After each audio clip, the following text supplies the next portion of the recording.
muuxannoo qammasee ka'e fuchuu moo?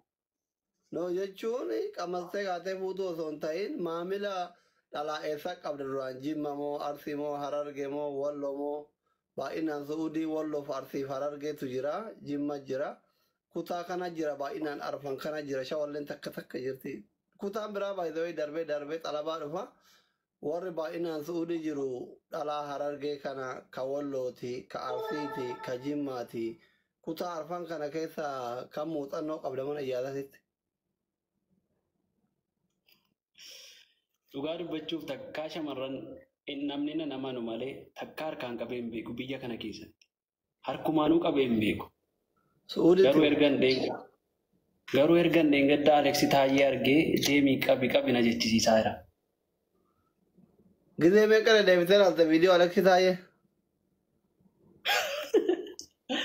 Wallaahi sadii wayi bar viidiyoo tureedha bar viidiyoo ammaa miti baatii lama wayi duraan arge tokko. Haa turu haa dhiisu gaafa argitu san waggaa kuna illee ta'ii gaafa san illee ta'ii yeroo meeqa laalte? Abuuraa thank you Samiira thank you. Gaafa si bira deebi'ee ilaalaan ture garuu erga inni haaromfame ammas. Maaltu sitti dhagahame gizee laaltee xumurtu maaltu sitti dhagahame miira yeroo san sitti dhagahame nu ibsime please. Biyyi keenya akkasiin faranjii taate tokko naa galee dhugaa dubbachuu fi akkana taanaanii istaadiin jijjiirameera jechuudha walumaa gala.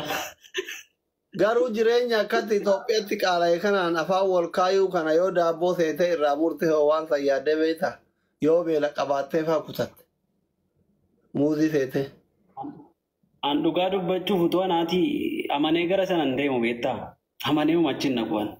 Abdii koomee yoo ciniintee yoo natti gutte maaltu itti na baasa. Yaa amma jireenya Itoophiyaa qaala'e shoo tabbittiin dhibba lama galee kanaan waalaikum salaam abdiyyee mangisti. Jireenya Itoophiyaa qaala'e kanaan amananiitiin intalli tun beela muluuf amma beela qabaachuun mala kilaashii afaan kaayuun kun sirrii jetta eega viidiyoo laaltee.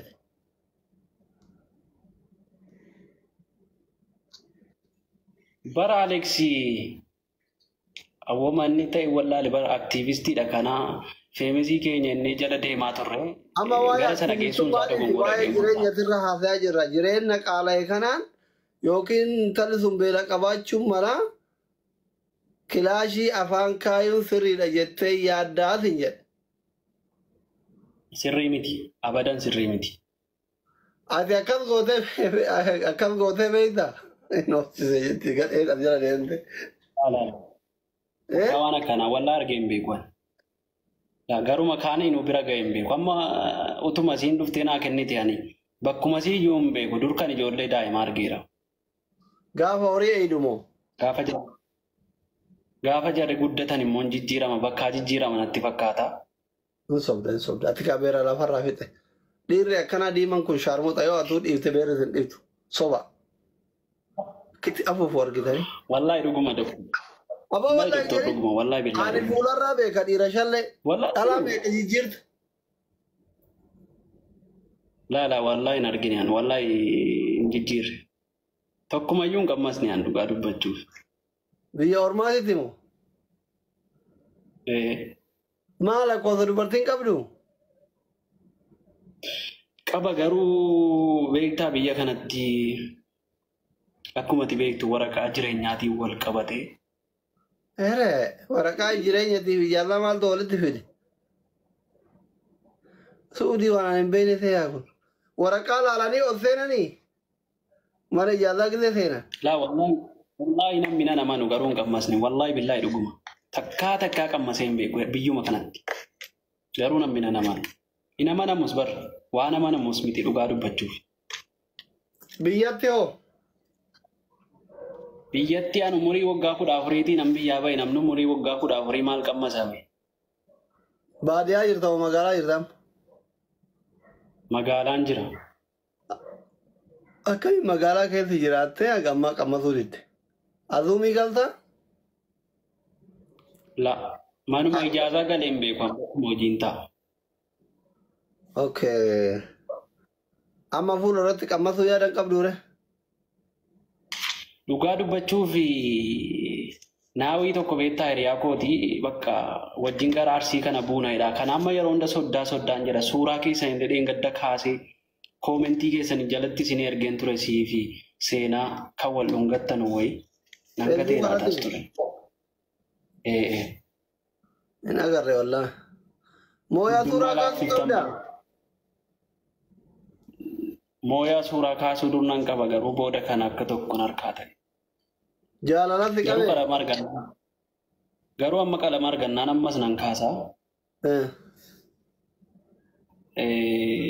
Omaan jiru nan kaasee. Arsii fuudhuu barbaaddaa ammatti gabaabumatti?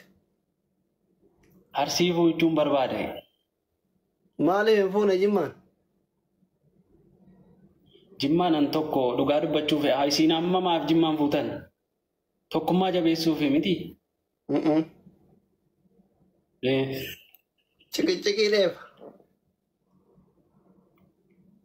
Wanta Arsii fuudhuu barbaadu tokko akkuma isin argaa jirtanu namni biyya keenya guddisaaru dhiira bira darbanii shamarran Arsii kan daayimendii warqii medaaliyaa biyyatti bu'uuraadhaan warri biyya bilisoomsanu isaanii garaan isaanii dhiira babbareedaa akka jawwee kana baataa dhiira gaggaarii kana baataa.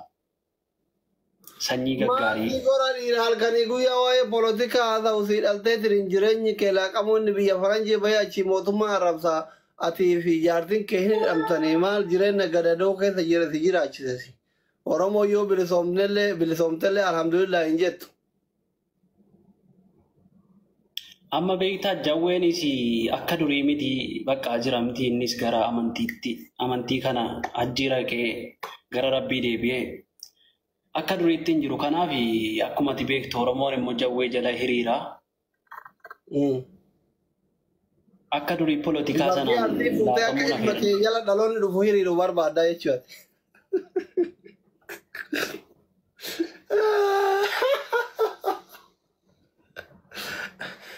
Ilma keetii haadha filachuun bareeduma shari'aaleen akkasuma jedha beektaa. Haadha filadhaafi jira. Bakka jabaadhu dalagadhu kaa gabbara kanatu si yaaddessa beektaa amma Arsiin fuudhoo jette. Isiin kamaate asitti walii galtee isiin kaafattee miira keessa galtee maa jettu kana warri gizee ati dhaqxe birrii si gaafata. Hayyee. Kanaaf jabaatteetuma dalagachuu si barbaachisa waan akka rakkoon hin jiru jabaattee dalaganna. Gabbara yeroo jettan meena hiikana addanaaf baasaa gabbara yeroo jettan kana meeqa wayii fayitaa? Hiika isaa amma yoo muxallaqa yoo fuute fakkeenyaaf 500,000. Yoo mootuu ta'a duraan hin heerumin dubrummaa qabdu fuute dubrummaa yoo qabaatte haga miliyoona 2,200,000 yoo ta karaa baaraa kanatti mana ijaazatti mana barumsatti bakka horii eeydutti gatte fuute immoo miliyoona 500,000. Garuu asirratti wanni hubatuu qabdu ati mallaqa harkumaa qabaachuu malee birrii ati baaftu kana warri nyaatu itti dabalanii si deebisan. Maaliif firraa fuudhan mallaqa kana aadaadha akka intalli sun gaafa achi si bira geette hin beelofne hin yaaddofne waan keessa galtu hin dhabne waan nyaattu hin dhabne harka namaa hin laalle yoo deette ilma ofii waan itti guddifattu waan jireenya isiitti ta'u fakkeenyaaf miliyoona kana sirraa fuudhanii miliyoona 2 sirraa fuudhan mana sii kennanii yoo ati warra magaalaa taate magaalaa fi baadiyaa jira. Yoo ati baadiyaa taate qotiyyoo sii kennanii xindi jechuun qotiyyoo 2 harree farda yaabbii kooraa waa hunda wajjiin horii 60-70 hoolallee akkasumatti meeshaa manaa waan hundaa godhanii waan hanqate birrii ufiitiin itti dabalanii ammallee mootu wasiilli jira eessumni jira adaaden jirti obboleewwan jiranii hiriyyoonni isii jiranii hunduu kennaa fidanii dhufanii itti dabalanii hagas waan ga'u itti dabalanii sii kennanii tiisellee sii kennan jechuu yookiin aamila wajjiin sii kennan.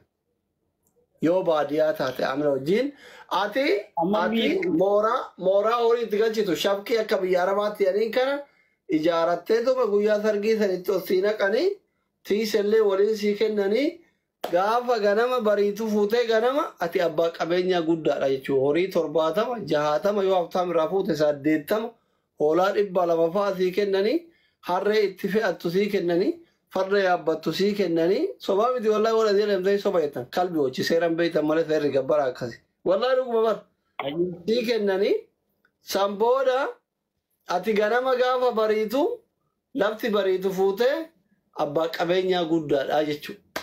Yoo mootuu akka carraa ta'ee hayaat thank you so much akka carraa ta'ee lafa magaalaatti ka fuutu taate mana sii bitama jechuudha. Mana sii kennanii tallaaja qasaala algaa meeshaa mana keessaa hunda sii kennan. Okay. Abeenyi Gabbarreettuun hin deebi'e.